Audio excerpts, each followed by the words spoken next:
The first stories that got me to thinking that there was something else that we could all learn that could help us actually create social change. And by that I mean change in social relationships, like the invisible stuff, the stuff that quite often when we're thinking about policy or we're thinking about organizing or we're thinking about the things we think about, a lot of this sort of ephemeral stuff that doesn't even come on our radar by virtue of the language we have, the frames we have, et cetera. So in my OD days, I used to be an organizational development consultant for years and years and years. I got asked to do a contract in Boston for a huge human service organization, neighborhood-based, that had become so big with government contracts and spin-off organizations. They had developed the CDC. They had done a chunk of work to develop other agencies. They had whole organizing institutions come out of them, that they had lost their relationship with their base. And they weren't having financial problems or anything like that. They just kind of felt like the neighborhood that they were situated in was still struggling with tons of problems. And one of their reasons for existing was to make things better in this particular neighborhood, but because of the kind of work that they had been doing in the 70s and the 80s and their organizational growth, they had drifted away from it. So they hired this firm that I was at the time to help them figure out how to re-engage the neighborhood, right? This is at the time that community building was becoming a large conversation. You've got Marian Wright Edelman running around with preachers talking about how do we engage the black community on the ground and make life better for young black girls and black boys. You've got faith-based work blowing up. You've got Knight and Robert McKnight and Kretzman running around talking about building community strengths and assets. So it was that moment. This is like 98, 99, 2000.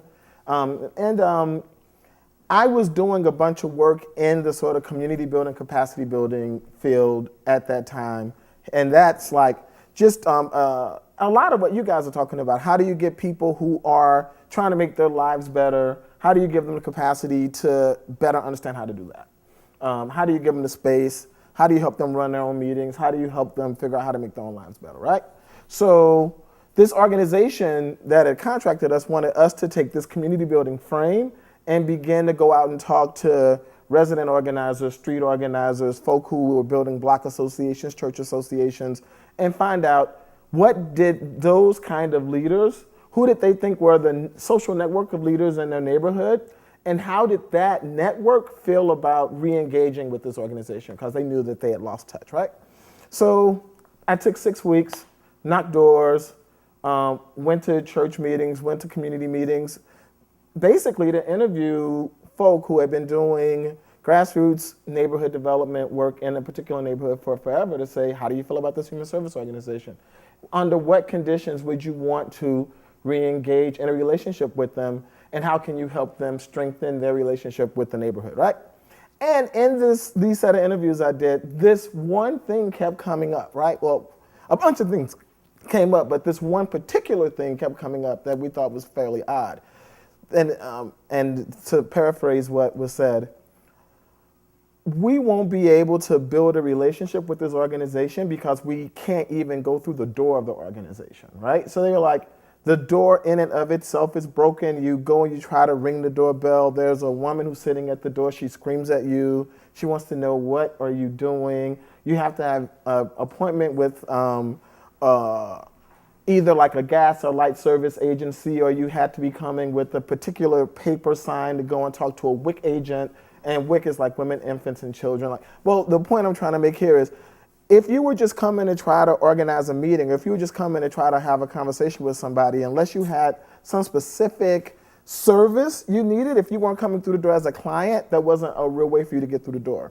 So they would make references to how they felt disrespected by having to ring the doorbell, by the person who they'd have to deal with at the doorbell, by the door itself. It was hard to open. And so we were like, this door is packed.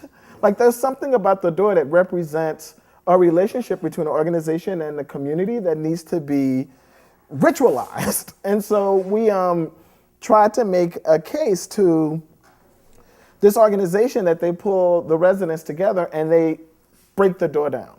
or they reinvent the door, or they do something with the door. Since the door was popping up as this, for us, I didn't have this language at the time, the door was popping up as the symbol and the thing. The door represented the broken relationship, and the door actually wasn't working for people. So the organization didn't get it. They wanted us to come back and tell them what better services, or if they needed an organizer. So that thing didn't happen. And afterwards, I was like, there's something here about the kind of social change we were trying to create in this very specific instance that's rich. I didn't necessarily all the way get it at the time, but I knew that we had proposed something that was unique, and that there was something about it that could have actually created a fundamental shift in how those two entities related to each other, sort of neighborhood groups, this organization, and it could have moved through the entire system. It could have moved through the organization. If they had broken the door, what might have happened to the opening of the new space? What might have happened to the second floor, the third floor? It might have had, it could have been its watershed. But whatever it is that we were trying to explain, it was like we were using aesthetic language and they were using policy language, and the languages weren't mixing.